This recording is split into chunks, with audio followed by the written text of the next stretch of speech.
If you work 40 hours a week and you punch the clock Monday through Friday and you consider yourself a really hard worker, Rich Kanyali actually has a pretty blunt message for you. Oh, yeah, he does. He says, you are lazy, and that laziness is the exact reason you are broke. Yeah, it's a deliberate punch in the mouth, really, to anyone who feels comfortable in the modern middle class. Definitely. The author is just completely dismantling the idea that simply, showing up to a standard job entitles you to any sort of financial freedom. Right.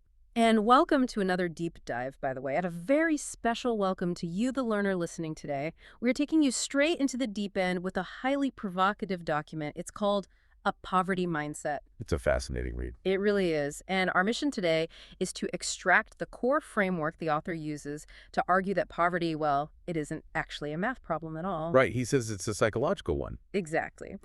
But before we really get into the weeds here, we need to set some strict ground rules for this exploration. This is crucial. Yeah, we have to lay this out. Because this text is, it's an intense, highly opinionated blend.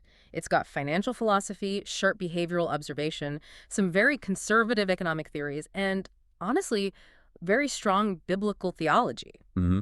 It mixes a lot of different, very charged elements. It does. So I want to state this clearly right up front. We aren't taking sides or endorsing the religious or political viewpoints in this text. No, not at all. Our job is strictly to act as your impartial guides, just unpacking the fascinating ideas the author has presented so you can understand the mechanics of his framework.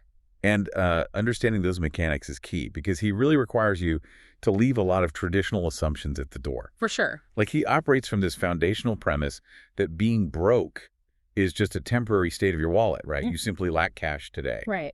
But being poor, well, that is a chronic long-term state of your mind. Okay, let's unpack this. Because to understand how he defines this mindset, we have to look at how he views the actual origin of wealth. All right, where does it come from? Yeah, and he makes a crucial distinction right away. He argues that God does not just hand people money. Right, based on texts like Deuteronomy. Exactly. He claims God gives people the power, the agency to make money, not the cash itself. It sounds like the author is basically saying wealth is a software issue, not a hardware issue. Oh, that's a great way to put it. Yeah, like your bank account, the physical cash, your job title, that's just the hardware. But your mindset is the operating system running the whole machine. And if your operating system is infected with a poverty mindset, no amount of hardware upgrades will save you. Like getting a sudden raise. Right, or a lottery windfall. The system will eventually just crash. And what's really fascinating here is how the author uses this operating system concept to aggressively challenge traditional religious piety. He really goes for it. He does, because for generations, there's been this prevailing cultural narrative, especially in religious circles, that to be wealthy is, well, inherently sinful. Right, or that poverty implies some sort of state of grace. Exactly, and he just goes right for the throat on that idea. He bluntly asks the reader, why should preachers and pastors be poor? It's a great question. He points out the massive societal hypocrisy, right? Where we collectively accept wealthy entertainers and athletes living in mansions, but then we expect ministers to live in perpetual financial struggle. Yeah, he actually challenges the reader, saying if you truly believe wealth is ungodly, you should go empty your bank account right now. Wow. Yeah. He argues that money itself is an entirely neutral tool. It's the love of money that corrupts, not the money itself. Right. And to prove that prosperity is, the intended baseline, he points to historical biblical figures, Abraham, Isaac, Jacob, Solomon. Guys who controlled massive historical wealth. Exactly. Huge resources. And he even points out that a biblical figure like Joseph was called prosperous when he was literally still enslaved and owned absolutely nothing. Oh, wow. Yeah, which reinforces his core thesis, right? Yep. Prosperity is a psychological attitude long before it ever becomes a physical reality. So the mindset comes first. He actually says small thinking literally limits your potential. He reminds the reader that there is no curfew on thinking big. There is no lockdown on your thoughts. That's a powerful image. It is. He has this incredibly vivid quote. He says, you do not have to have a landlocked brain because you are in a landlocked country, which is a direct reference to his home country of Uganda. Right. Which really brings us to the operational side of his theory. Okay. Because if this mindset is the operating system, how does a virus in that system actually manifest in your daily life? Like, how do you know if you're infected. Well, the author provides a list of tells, and these are specific, highly detailed, and honestly somewhat brutal real-world symptoms. They really are. The first big one brings us back to that 40-hour work week hook from the beginning. Uh, Laziness. yeah, his definition of laziness completely re-anchors the baseline for effort. It does. He insists that working 7 to 8 hours a day, 5 days a week, practically guarantees you will remain broke. Which is wild to hear. He demands a minimum of 10 hours a day, 6 days a week, to build any kind of generational wealth. Okay, wait, I have to push back here on behalf of anyone listening who works a standard 9 to 5. Fair enough. Is the author genuinely saying that the standard 40-hour work week, the bedrock of the modern economy, by the way, is a symptom of laziness? That's exactly what he's saying. That feels incredibly dismissive of people who are exhausted at the end of a Friday. I mean, how does he justify that leap? Well, he justifies it by forcing you to look at the desired outcome rather than the cultural norm. Okay. He argues that you cannot expect the financial results of the top 1% while putting in the effort of the comfortable middle. I see. The people who achieve rare, exceptional wealth are not doing it by clocking out at 5 p.m. And he even notes that physical presence isn't enough, right? Right. Presenteeism. Exactly. Yeah. Plenty of people take their laziness to the office, sit at a desk for 8 hours playing solitaire, and call it a hard day's work. Okay, so if you aren't avoiding work, the next symptom of the poverty mindset is extreme stinginess. And this isn't about being frugal or smart with your budget. This is a deep-seated, irrational hoarding mentality. The author shares this wild story about an Indian boss he knew who refused to spend a single penny on his own lunch. Oh, the psychology of that boss is just fascinating. It's crazy. He would bring these intensely spicy crackers to work, eat them, and then gorge himself on the free company water. Just to avoid buying food. Yeah.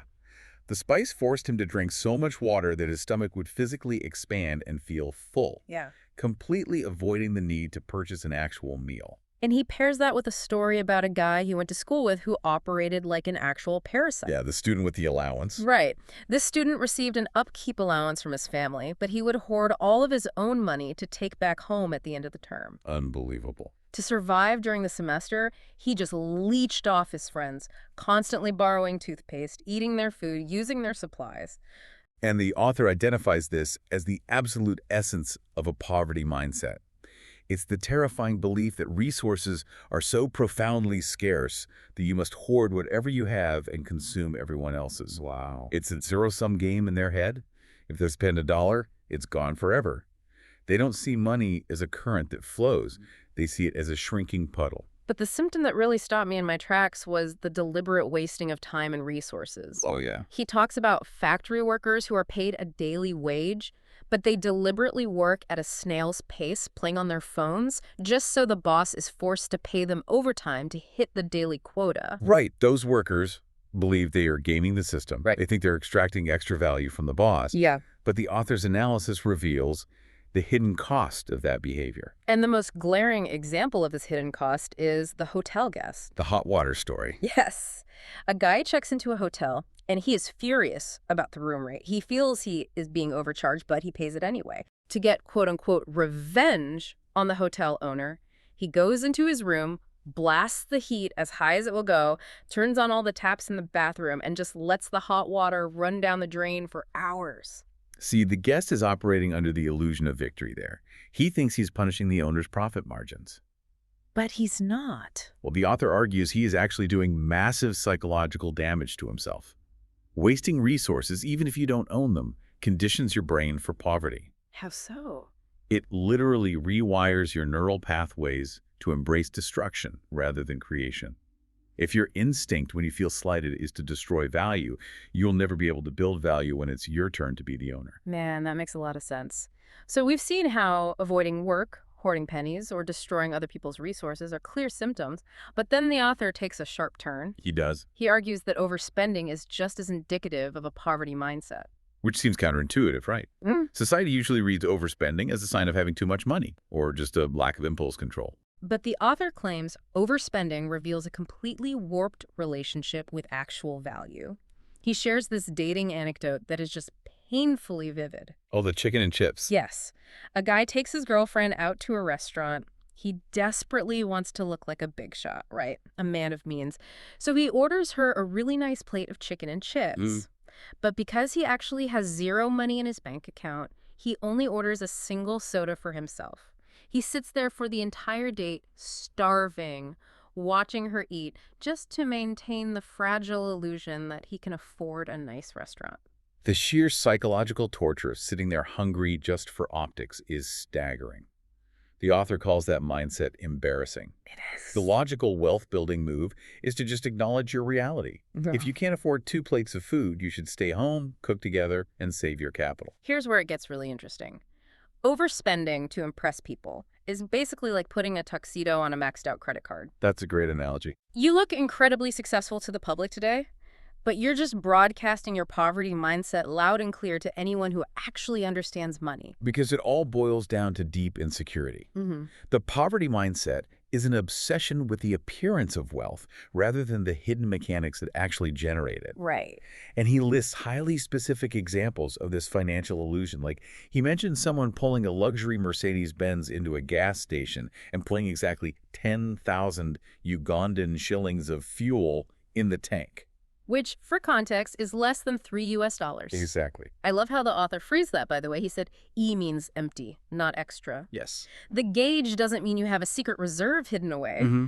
If you're driving a luxury European car but buying gas with pocket change, you are living a complete financial lie. And he extends this to the sheer inability to calculate value. Yeah. He points out the absurdity of someone dropping a glass worth, say, $1 and just letting it shatter on the ground so they can bend down to pick up a coin worth 30 cents. Wow. And this warped sense of value extends to human interactions, too. Treating waiters or waitresses like trash, or aggressively trying to negotiate down prices at a restaurant with fixed menus. Right, because treating service workers poorly is often a power trip for people who feel entirely powerless in their own financial lives. That makes sense. The author ties this perfectly to his observation about the indiscipline in Ugandan traffic jams. Oh. Drivers of luxury cars will recklessly cut lines, drive on the shoulder, and completely ignore the law. Why? Because they think their expensive new car makes them special or exempt from societal rules. But he diagnoses this not as confidence, but as a glaring manifestation of an impoverished, deeply insecure mentality masking itself as elite. Exactly. So this intense laser focus on personal behavior and individual psychology logically forces us into the author's macroeconomic views. Yeah, we have to look at the bigger picture. Right, because if personal mindset is literally everything, how does he view societal wealth or government intervention? He takes an incredibly hard, uncompromising line here. He does. He has a harsh stance against any form of wealth redistribution. He claims that taxing the rich to give to the poor is, quote, ungodly and an economic disaster. Mm-hmm. He argues that taking from the hardworking and industrious to give to the lazy is fundamentally immoral. And he introduces a theoretical thought experiment to back this up. He says if you took all the money in the entire world, stripped it from the billionaires and corporations, and divided it perfectly equally among every single person on Earth, Okay. it wouldn't matter. Within a relatively short period, the vast majority of that capital would navigate right back into the hands of the original wealthy people. Hold on, I want to pause here. That is a massive pill to swallow. And just reiterating our neutrality rule here, but he's completely dismissing centuries of economic theory regarding systemic inequality. He is. How does he justify completely ignoring the starting line people are born on, or the institutional barriers or generational poverty they face? He justifies it by drawing a really hard line between fault and responsibility. The author does briefly acknowledge in the text that some people are born into extreme poverty through no fault of their own. Okay, so he admits that. He does. These are situations they didn't cause. However, his framework insists that regardless of how you got there, the only way out is individual mindset change. He places the burden of success entirely on personal agency. So even if the system is rigged, complaining about the system is just another symptom of the poverty mindset. Precisely. He completely rejects reliance on the government or other people as a source of provision. He states that poor people look to the government for salvation, while prosperous people look to God and their own internal problem-solving abilities. He even applies this strict personal agency to geography. He critiques the idea of migration as a financial cure-all. Yeah, the moving to Dubai myth. Right, so many people think they just need to move to the USA, Dubai, or Europe to finally prosper. But he argues that if you take your corrupted operating system with you, you will just hit a financial ceiling in that new country too. Exactly. He firmly believes you can prosper exactly where you are, noting that Africa possesses unmatched natural wealth if you just have the mindset to see the opportunities. But if the government isn't going to save you and geography doesn't matter, we're basically backed into a corner here. Yeah, what's the solution? How does the author expect someone to actually reprogram this operating system from the inside out? What is the practical roadmap out of the poverty mindset? Well, the author says you have to become what he calls rare. And he provides a brilliant, slightly terrifying tool for self-evaluation. He calls it the Monday resignation test. It is a brutal metric for the modern employee. It really is. He asks the reader, if you walked into your boss's office this coming Monday morning and handed in your resignation, what would happen? Right. Would they just accept it, wish you well, and immediately post your job description online to find a replacement? Or would they panic, close the door, beg you to stay, and instantly offer to double your pay? That's the real test. Right, because if they wouldn't beg you to stay, you simply haven't made yourself valuable enough to the marketplace. And I think the underlying principle here is about individual leverage. Okay. The author wants you to realize that you are not paid for your time. You are paid for the problems you solve, and you are fired for the problems you create. That's a great distinction. Making money isn't just about sweating for 10 hours a day. It's about innovating, creating systems, and removing friction for other people. I mean, I love the Monday resignation test as a thought experiment for the listener, but actually doing it sounds like a fast track to unemployment if you overplay your hand. Oh, for sure. But the point is, every problem you encounter is a disguised business opportunity. To capitalize on those problems, you have to become rare. You have to stand out from the sea of average workers. And the analogy he uses to explain rareness is fantastic. He points to the iPhone. The iPhone is the perfect case study for this. Yeah, because he says you don't actually need a totally new, groundbreaking invention to become wealthy. You just need to do what everyone else does on a completely different, elevated level. Right. An iPhone is just a smartphone. It makes calls, sends texts, takes photos, connects to the internet, doing the exact same baseline tasks as a Samsung, a Motorola, or any other brand. Right. In the early days, Apple even used internal processors manufactured by their competitors. But they combined those standard features with such a focus on user experience, design, and seamless integration that they captured a fiercely devoted market share. Apple didn't become rare by inventing the concept of a mobile phone. They became rare by refining it until it was undeniable. Exactly. And the author says you become rare by refining your specific natural gift. He strongly believes your unique gift will take you into rooms and opportunities that your formal education never could. And once you refine that gift until you are rare, people will come digging for you the way miners dig for gold. But building that value takes time, and the author offers a very practical psychological trick to help break the scarcity loop while you are in the trenches doing that work. Yeah, the concept of shocking your mindset. Right. He advises that occasionally you need to deliberately disrupt your own frugality. He suggests going to a nice establishment. He uses Cafe Java's in Uganda as an example, and ordering something off the menu without looking at the price. So I feel it. Yeah, you have to physically experience abundance to signal to your brain that you are no longer operating from a place of sheer desperation. And that psychological shift is required for his next major point, which is how you view capital. Okay, let's talk about capital. So many aspiring entrepreneurs claim they are broke simply because they lack the seed money to start a business. They spend their energy begging relatives or banks for loans. Right. The author has absolutely zero sympathy for this approach. He points out the blazing hypocrisy of it. The person begging for capital often owns a car, a high-end smartphone, a flat-screen TV, or a laptop. He says, sell your car. That is your capital sitting right in your driveway. He tells this really revealing story about giving a friend a batch of physical products to sell, essentially fronting him the capital. Oh, yeah? And the friend came back with a million excuses about why the products wouldn't move. Surprise, surprise. Right. The author realized the friend didn't actually want to do the grueling work of sales. He just wanted the finished product of wealth. He wanted the money handed to him without the friction. So the required transition is shifting from chasing capital to attracting capital. And once you are an undeniable expert at problem solving, the capital will find you. It will. Now, to prove that this exact blueprint works and to show how it completely aligns with his theology, the author turns to an ancient historical figure. King Solomon. Yes, but he strips away all the myth and presents King Solomon as the ancient world's ultimate master CEO. Which completely recontextualizes biblical wealth. Traditionally, King Solomon's immense riches are treated as, a magical byproduct of divine favor. Right. God granted him wisdom. And suddenly, mountains of gold just magically appeared in his treasury. But the author looks at the actual text in 1 Kings and strips all that magic away. He demonstrates that Solomon's wealth was the direct result of highly practical, aggressively smart business mechanics and supply chain dominance. Let's look at the logistics of it. Solomon needed massive amounts of cedar timber from Lebanon to build his infrastructure. He didn't just pray for wood. No. He formed a strategic international partnership with King Hiram. And he didn't drain his own treasury by writing a blank check either. He's too smart for that. He negotiated to pay for Hiram's highly skilled lumberjacks using his own surplus agricultural commodities.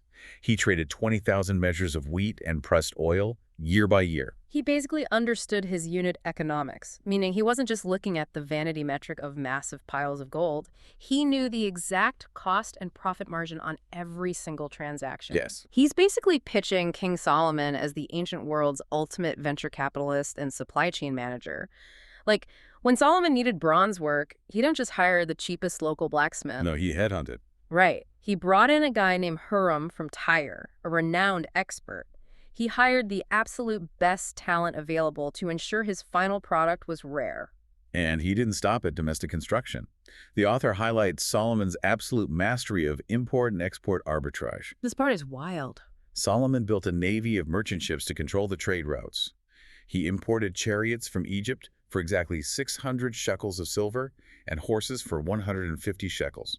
He knew his exact wholesale costs down to the individual shekel. Yes, and because he controlled the trade route, he positioned himself as the unavoidable middleman. Brilliant. He took those chariots and horses bought at wholesale in Egypt and used a network of agents to export them to the kings of the Hittites in Syria at a significant retail markup.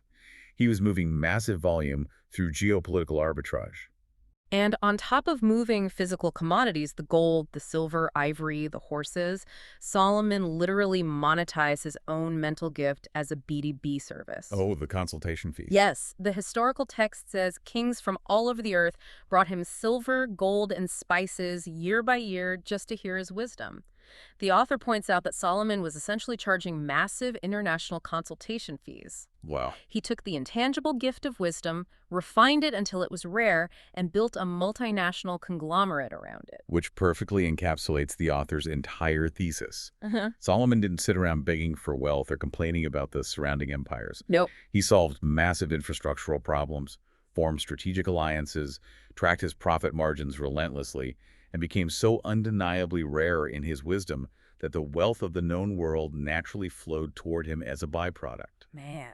It is a profound and challenging shift in perspective. We've covered a massive amount of ground today on this deep dive. Really have. We started by exploring the idea of poverty not as a lack of cash, but as a corrupted internal operating system. We unpacked the behavioral tells, the redefinition of laziness, the hoarding mentality of the spicy crackers. Yeah, and the bizarre psychological illusions of blasting hotel heating or starving on a date just to look wealthy. We also navigated the author's uncompromising tough love views on wealth distribution, his rejection of systemic excuses, and the absolute necessity of individual agency. And finally, we looked at the practical roadmap out.